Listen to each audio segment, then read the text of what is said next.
Let's move right on and get in Samit Chavan, who joins in from Angel Broking to assess the technical. Samit, quick word on DLF on the charts, and what's your assessment of the overall market environment? As far as DLF is concerned, a couple of months back we saw a good rally from the levels of 130, 132, which was a breakout point.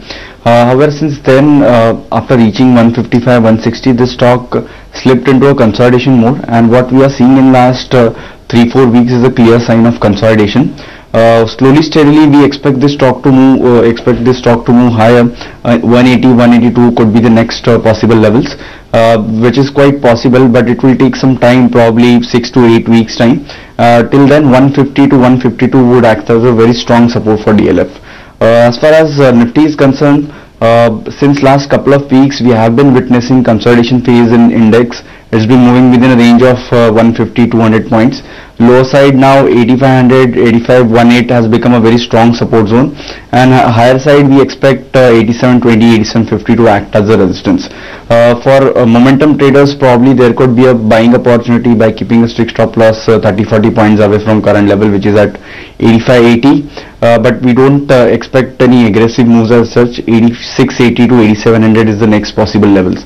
Positionally speaking, we would advise traders to stay light once Nifty reaches strong resistance of 8750 to 8800 levels. Okay, let's also get in Amit Harshekar then, who joins in on the show. And Amit, it's been a little bit of a tepid day. The selling pressure is to a certain extent only amplifying right now. Do you think that sub 8600 is perhaps the course of the day? Well, I would say currently Nifty is trading at a very crucial juncture.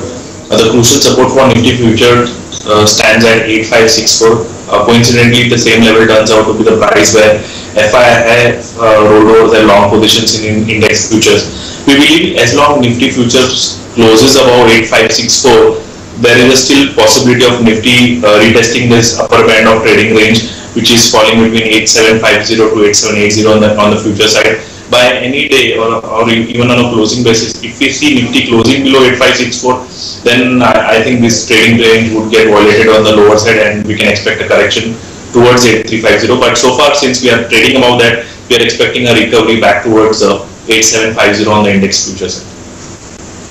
Okay, some top recommendations then, and take us through what the list is, Samit. Well, first recommendation would be buying Castrol at current levels. We believe this stock has seen some short covering of around 4%, and this can take the stock back towards the resistance zone of 430. So stop loss for your long trade would be at 403. Second trade would be going long on Ambuja Cement. Yesterday we had seen a short covering of nearly 12% of open interest, and we think this stock is poised for a smart recovery towards 258,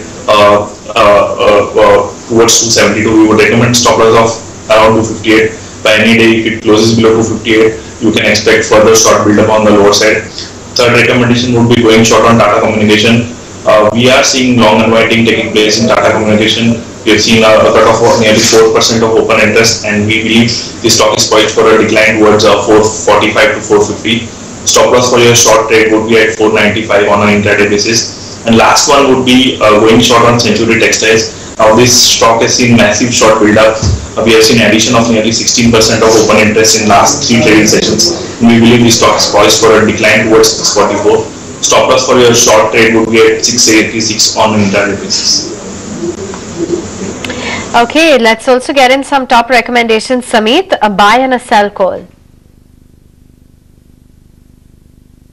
Yes, sell would be on Century Textiles. Yes, this stock is clearly struggling around 700, 705, and on the daily chart we are now seeing a breakdown from a support level which was around 674, 675. So just going by the hourly charts as well as daily chart structure, we expect extension of this corrective move towards 640 in Century Textiles. It can be short sold by keeping a strict stop loss at 685, and our buy recommendation would be on Steel Authority. Generally this is a slow moving stock, thus it is purely with a medium term view. On the weekly chart, this stock has confirmed its higher top higher bottom formation, and now if you look at the daily chart structure since last 3 days, we have been witnessing series of narrow range bodies. So that clearly indicates that 44.5 is likely to act as a very strong support for Steel Authority. So it can be bought by keeping a strict stop loss at 42.5, and our medium term target would be around 50 rupees. Okay, that's the cue coming in terms of top recommendations. But while the markets are a tad subdued, let's get in some of those movers and shakers, and Mubina's here. Mubina, walk us through the list of stocks that you've picked. Well, two result candidates. I'll start off with Divi's Labs, which was taking in some very smart gains in trade today. It has posted a top line growth of 24.7% for Q1 and earnings growth of 24%, mostly led by the strong expansion in the margins, higher from 37% to 40% in EBITDA, as well as higher from 300 crore rupees to 400 crore rupees. And all of this has, of course, beat our own ET Now poll. So very strong set of results posted by Divi's Labs. Piramal Enterprises as well buzzing, maybe on the back of its inclusion in the Nifty Next 50 Index or the Nifty Junior Index. In fact, remember, Piramal Enterprises has had a great run. It's up for the second straight day in the running.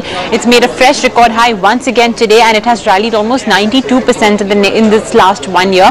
So very strong company, strong move Piramal Enterprises. And lastly, Wockhardt on the back of a disappointing set of numbers. Top line has degrown 7%.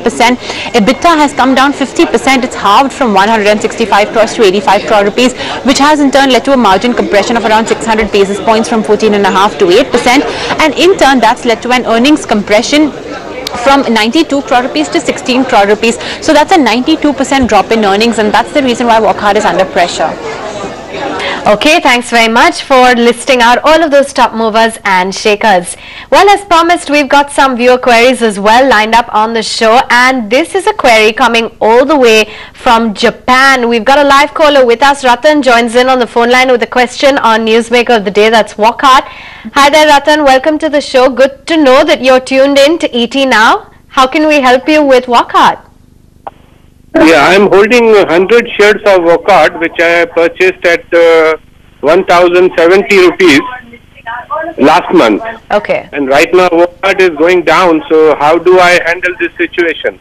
Oh yes, indeed, it is a little bit dicey with the stock movement the way it is. So we'll get in a view as to how you can really look at this investment from a slightly longer term view. It's 3-month time horizon. Samit, advise our viewer over here, because on the back of the kind of earnings that we've seen as well as news flow, the stock has been on the downside at 1,070, which is where he purchased it. What's your call? See, unfortunately, he has bought it at a quite higher level, and if you look at the daily chart structure, the stock has given a nosedive after breaking its important support level of 950. Since last 5 days, the stock tanked more than 150-180 points. The bias remains on the downside, but there's a strong support at 750 rupees, so there could be a hope as long as it maintains this important support level on a closing basis. So at this juncture, I would advise him to hold on with a strict stop loss of 750, which is a major support level, and in case of any decent bounce back towards say 900-925, I would advise him to book out his losses and just move out of this position. Okay, that's the advice coming in as to what exactly Samit believes you should do with this investment. He's pointed out some crucial levels that you should need to keep in mind, but talking about how once the stock rallies towards levels of about 900 to 925, that's when you exit. And thank you once again for sending in that query all the way from Japan. Moving on then, Balaji Naidu has sent in an email query, so let's take it on board. It's 690 shares of Precol that have been bought at a price point of 119 rupees. Very short-term time horizon of the next 1 month. What should he do? Samit, what's the call on Precol?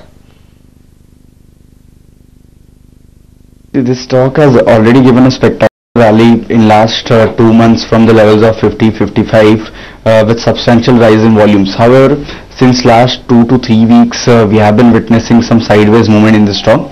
I would rather ask him to hold on by keeping a strict stop loss of 104. But once the stock breaches 104 on the downside, I would advise him to exit. In this case, the stock can correct back to 90-92 levels. However, If it manages to hold on to this important support level of 104, and if it starts moving higher, then 120 to 125 would be the next resistance zone wherein he can just exit his position. Okay, that's the view coming in as to how you should approach pre-call on the charts. In the meantime, let's focus in on the banking space, as the Banks Board Bureau believes that the NPMS needs to be resolved before the consolidation of the PSU banks. Neha Bothra caught up with Rupa